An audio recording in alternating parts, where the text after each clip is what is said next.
the world's most high-tech taco shop was something that I thought really was just so awesome.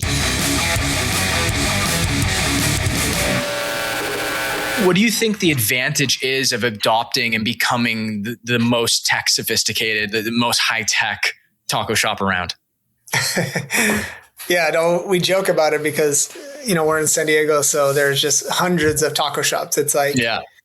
And if you've been to San Diego, but outside of San Diego, I mean, Mexican food is such a broad type, it means so many things to different people. So like we're a San Diego style Mexican food, which is the taco shop. So it's like going to New York and having like a pizza shop. They're just everywhere. Right. So, so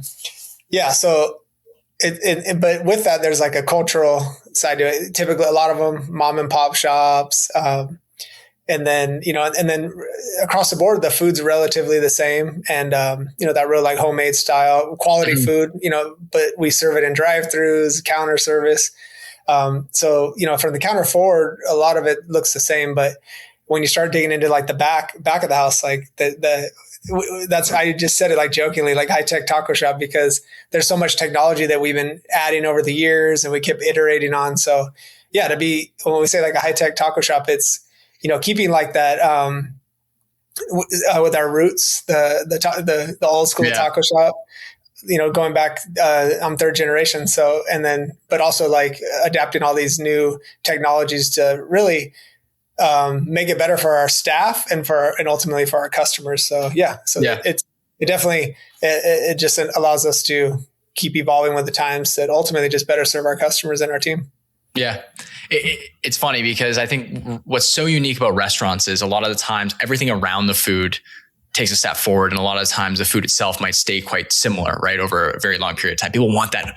Hey, I came to this restaurant 20 years ago. I want it to taste the same way, but 20 years have passed, right? So technology needs to come support that operation, provide a better guest experience, help the staff. Where do you look to technology on when you're going to market and trying to find ways to support and kind of change with the times? Like, where are you looking to first invest in? Is it a back of house piece? Is it with employees? Like, what is that investment that you're really looking into right now? Well, first off, any technology, because we're bombarded with new opportunities, the latest and greatest. So the first filter I have is this going to remove friction, and is it going to make my team's job easier? Because we're quick serve, so we serve in our drive-through. We scratch make everything, but it's all. We have to serve it in 6 minutes or less from when they pull up to the speaker box, So that's my first filter. So anytime I even look at technology, that's my first filter. So, and where we're specifically looking right now is, we're basically iterating on our technology because we have so much technology that we put in place over the past few years. I mean, starting in COVID 2020, we didn't even turn on online ordering. So until I think it was like May or like June of 2020. So we had Toast, so we toggled that on. And then with that, we just been stacking a bunch of stuff. So you kind of expand. So now we're kind of refining all of our technology and just make sure we can iterate on it to make, cut any slack, and then, and just be able to leverage it too. Cause you have all this stuff, you have all this data, and sometimes you build this big monster that you got to make sure you're actually using everything as it's intended, or, I kind of say it's almost like the streaming services. You start adding all these streaming, and then, you have all these subscriptions that are only $100 a month. And next thing you know, you start stacking them, and you're not really using them to the best of their ability. So that's kind of where we're at right now, is not really looking for a lot of new technologies, but really leverage the technology that we have. Cause we had a huge growth pattern for the past 3-4 years where we added a ton of new technology. That's great, but make sure now we're just kind of refining it. Yeah. Coming out of those, 3-4 years where you're really adding all that technology, do you think you developed like a skill for the process of maybe buying technology, working with vendors who don't know a ton about restaurants?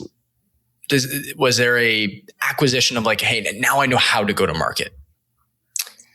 Yeah, because, we get pitched a lot of technology, and that's why I started with the staff, because we're very operational with technology, because a lot of this stuff is very it makes sense on a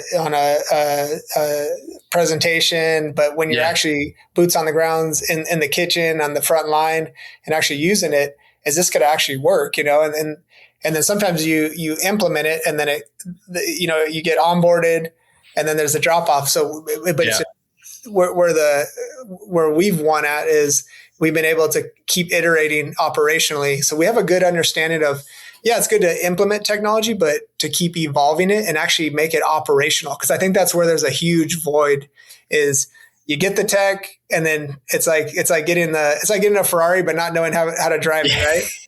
It's cool. It looks pretty, but I don't know how to drive this thing. Like, I don't know all the bells and whistles. So it's like, so I think that's just that's definitely our sweet spot. Cause we're really operational, like on the technology that we put in.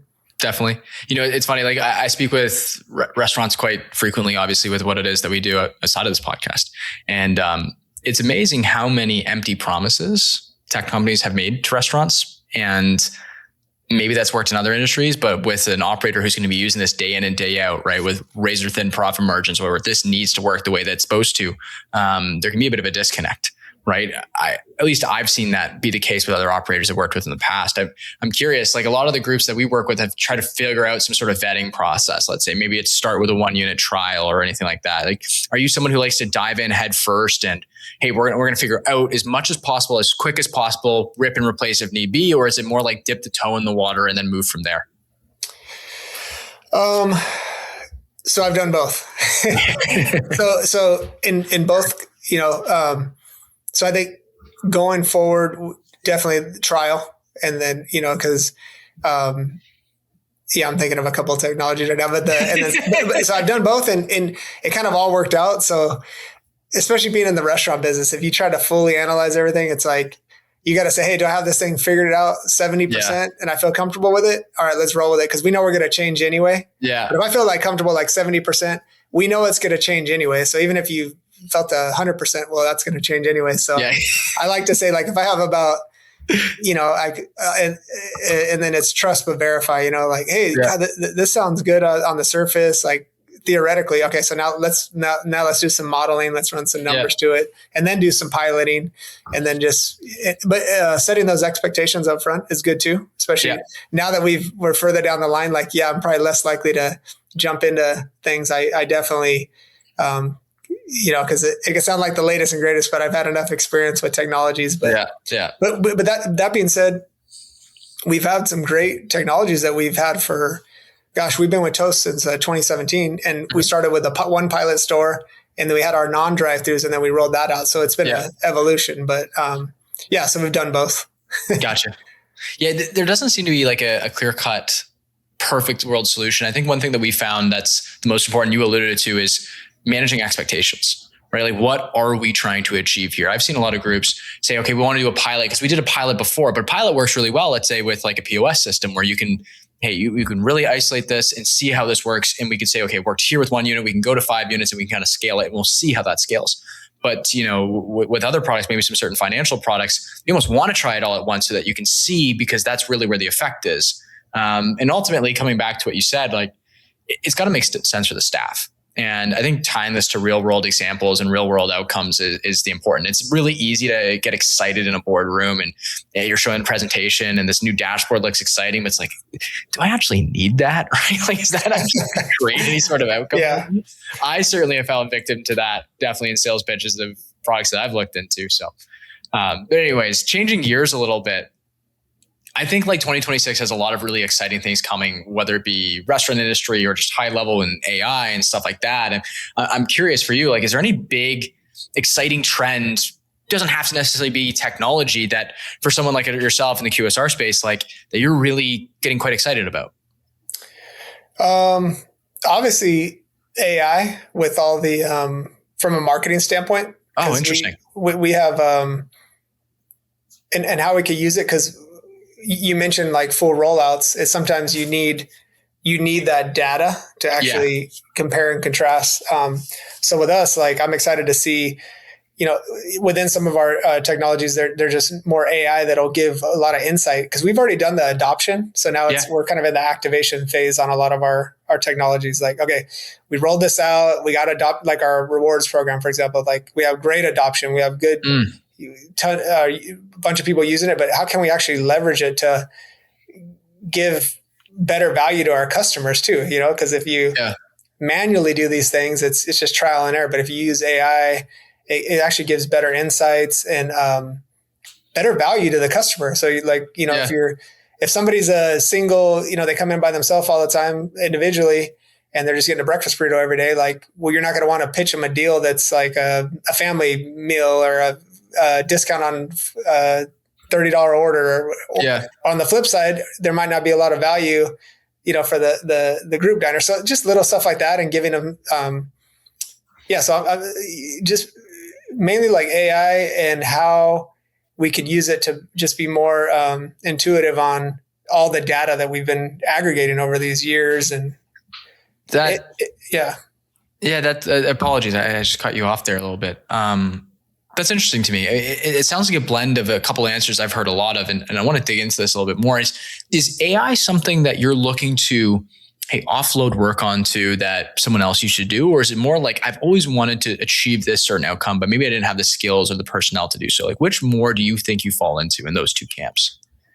I think the second one, because we have these ideas, but it could be like, some of these processes could be like so long that that's where so there's a couple of things. Like, so basically, how can you go faster and really put your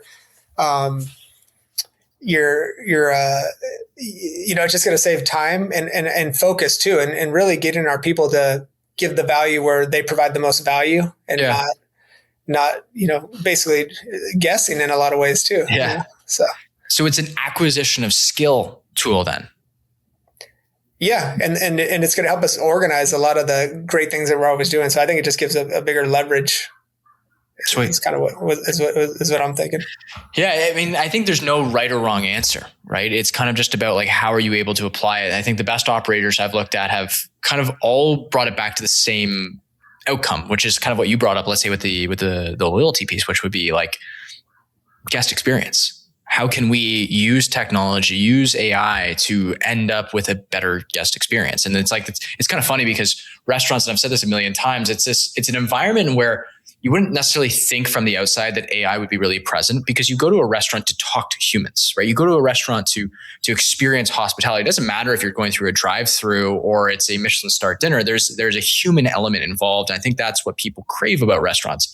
A lot of the time you can make this food at home, right? It's that little bit different. Someone asks you how your day is, someone's serving it to you, making it for you. That doesn't sound like an automation opportunity, but what I've heard a lot of from the operators I've spoken to is like, I don't want my GM spending time in the back office filling out reports. I'd rather them talking to people, right? I don't want to have to go through all the spend history of all my, my customers to figure out which ones I need to spend more time with. Or the end result is human, right? Which is kind of strange for what is artificial intelligence. Yeah, because it's I kind of think of it's funny because in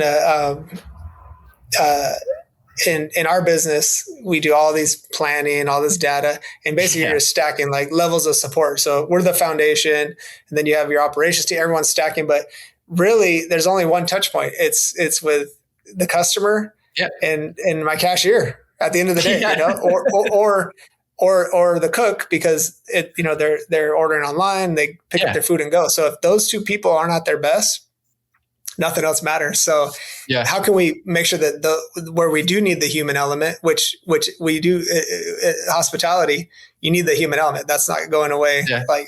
And we just want to make sure that they're set up for success. And that's how we're using technology. That's how we're getting better data. You mentioned the managers. We don't want them doing a bunch of admin stuff. We want them on the front and supporting their staff so they're not overwhelmed, and looking for the, however we could provide that human element in the hospitality. And that's, I think it'll just make us more efficient on that.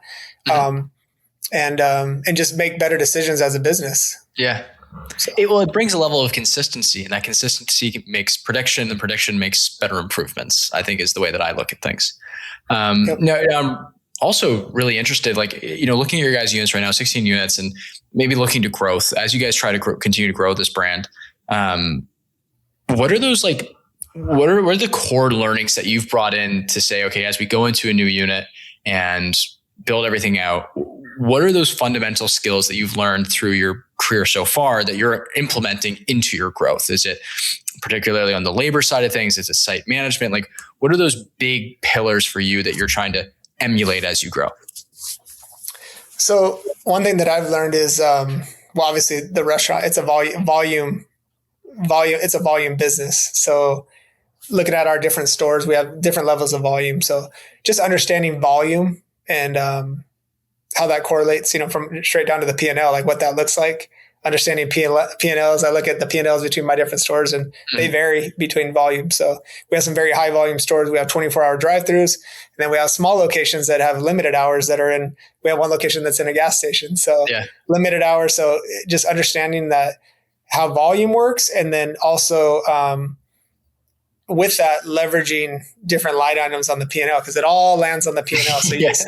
Understanding how different volumes correlate on the P&L, that's been a big thing for me.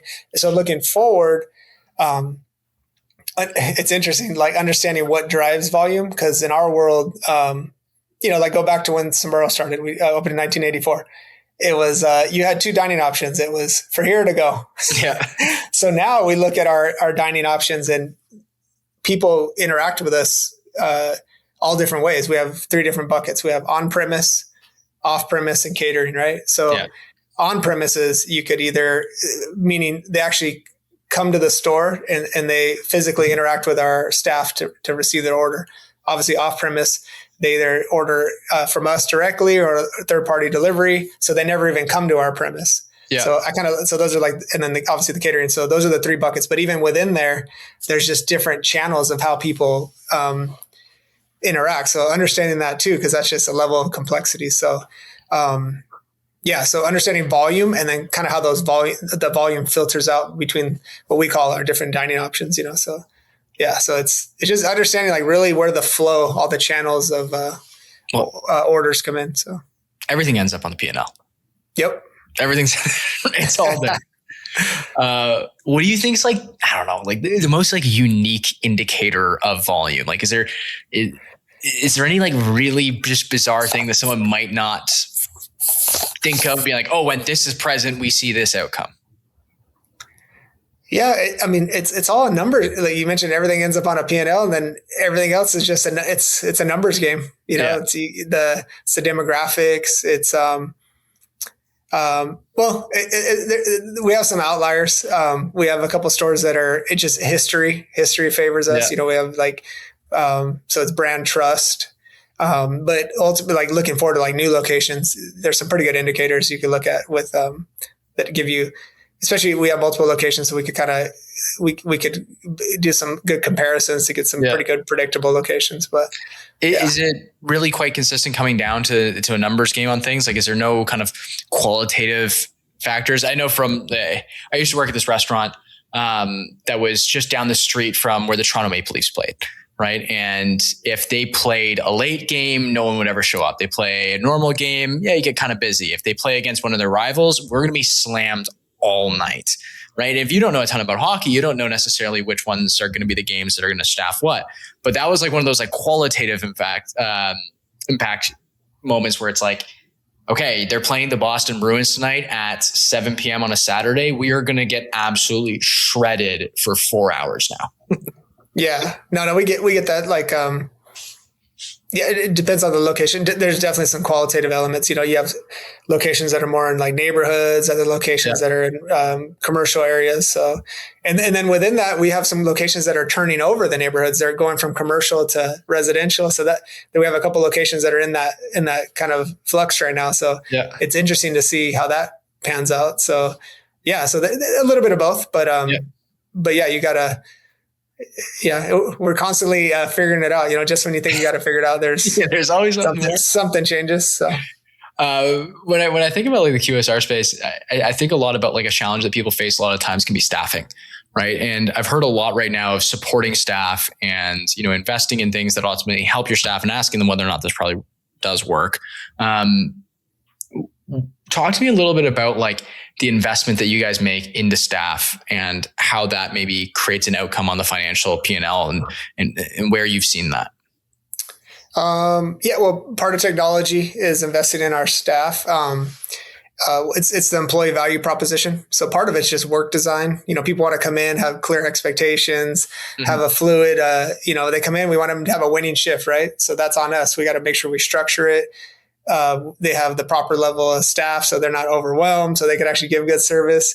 And that's all the tools they use on their shift. So those are kind of just basic fundamentals on the day to day. And then of course, just ongoing training and communication.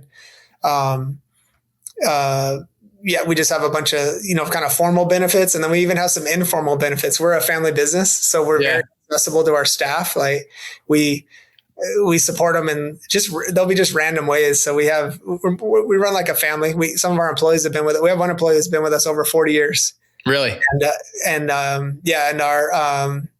We just got our number. We just did our analysis for the end of the year. Our average tenure is 6.2 years. No way. Yeah. So we're really proud about that. We've been growing. We have a couple of indicators that we track for, culture and our people and just make sure we're doing the right things. And we're at 6.2 years is our average tenure. So 6.2 years is like massive in the QSR space. Yeah. Right. Like, it's interesting because you guys have this like family business. Typically when you think about family restaurants, you don't necessarily think about a drive-through window. At least maybe I don't. Maybe that's me being ignorant. How do you find that like blend though of like the family history and really still making it a family business with, the optimization of, quick service, as you said, make it on the fly kind of food? So from like on the people side, it's just, it comes back to proximity, like having that proximity, that presence, first and foremost with our, all of our store managers.